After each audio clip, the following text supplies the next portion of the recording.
नमस्कार दोस्तों, स्वागत है आपका हमारे YouTube चैनल वॉर शो 2.0 में। तो दोस्तों, हमास और इजराइल के युद्ध को आज 10वां दिन है। हर रोज इसमें नए नए एंगल निकलकर सामने आ रहे हैं।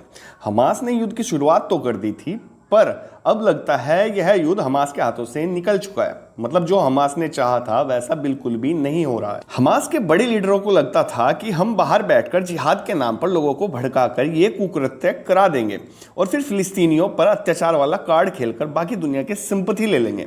और अगर किसी वजह से इजराइल ज्यादा भड़क गया तो अपने लड़ाकों को अंडरग्राउंड सुरंग में भेजकर हॉस्टेज वाला कार्ड खेलेंगे, जैसा आतंकवादी संगठन भारत के साथ आज तक खेलते आए हैं। हमास को लगता था मुस्लिम देश और यूएन तो पैलेस्टाइन का साथ देंगे ही, क्योंकि पैलेस्टाइन को शुरू से ही दुनिया के सामने पीड़ित पक्ष दिखाकर पेश किया गया है। दुनिया को दिखाया गया है कि यहूदियों ने जबरदस्ती पैलेस्टीन की जमीन पर अपना कब्जा कर रखा है और यहूदी पैलेस्टीन के लोगों पर अत्याचार करते हैं, जबकि हकीकत इससे बिल्कुल अलग है। आपको बता दूं दोस्तों, फर्स्ट वर्ल्ड वॉर से काफी पहले नील नदी से इजिप्ट तक यहूदी लोग ही रहा करते थे। यह कहानी काफी लंबी है, इसके लिए मैं अलग से एक वीडियो बनाऊंगा। फिलहाल के लिए आप इतना समझ लीजिए, जब हिटलर दुनिया भर में यहूदियों पर दिल खोलकर अत्याचार कर रहा था और बड़ी संख्या में यहूदियों का जेनोसाइड हो रहा था 1948 से पहले, तब यहूदियों ने फिलिस्तीन कहे जाने वाले इलाके में कुछ जमीन के टुकड़े को बाकायदा खरीद कर उस पर रहना शुरू किया और दुनिया भर में रह रहे यहूदियों से अपील की कि आप लोग यहां आकर रह सकते हैं।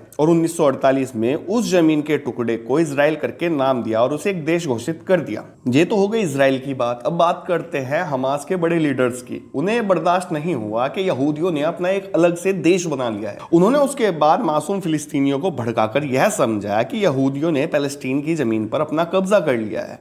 इस जहर को पीने का नतीजा आपके सामने है, जो ये युद्ध चल रहा है। हमास के आतंकियों को जो कुकृत्य करना था वह उन्होंने कर दिया। अब आम जनता इस युद्ध को झेल रही है और अपनी जान दे रही है। अब आपको बताता हूं हमास के ऊपर यह युद्ध उल्टा कैसे पड़ा। हमास को लगा था कि इजराइल जमीनी आर्मी ऑपरेशन नहीं कर पाएगा, क्योंकि इजराइल को डर होगा कि वहां उनके टैंक और उनके सैनिकों पर गोरिल्ला अटैक हो सकते हैं। पर अब इजराइल ने उन सारी समस्याओं का तोड़ ढूंढ लिया है। पिछली वीडियो मैंने इजराइल के जमीनी ऑपरेशन को लेकर ही बनाई थी, आप जाकर उसको देख सकते हैं।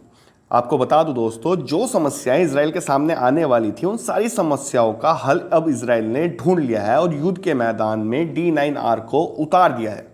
दोस्तों, इजराइल द्वारा स्ट्राइक करने के बाद वहां की सड़कों पर उन बिल्डिंगों का मलबा बिखरा पड़ा है। इस वजह से टैंक और पैदल सेना को सर्च ऑपरेशन करने में काफी परेशानियों का सामना करना पड़ रहा है, जैसे वहां बारूदी सुरंगों का होना, गोरिल्ला अटैक्स होना। लेकिन अब D9R के इस्तेमाल के बाद अब इजराइल बेफिक्र होकर अपना सर्च ऑपरेशन कर सकता है। दोस्तों, यह एक आर्मी बुलडोजर है, या इसे आप बख्तरबंद बुलडोजर भी कह सकते हैं। आपको बता दूं दोस्तों, अगर रास्ते में किसी भी तरह की बारूदी सुरंगें भी होंगी तो उसे यह पल भर में नष्ट कर देगा। साथ ही हमास के पास जितने भी हथियार हैं उनमें से एक भी इस खतरनाक बुलडोजर का रास्ता नहीं रोक सकता।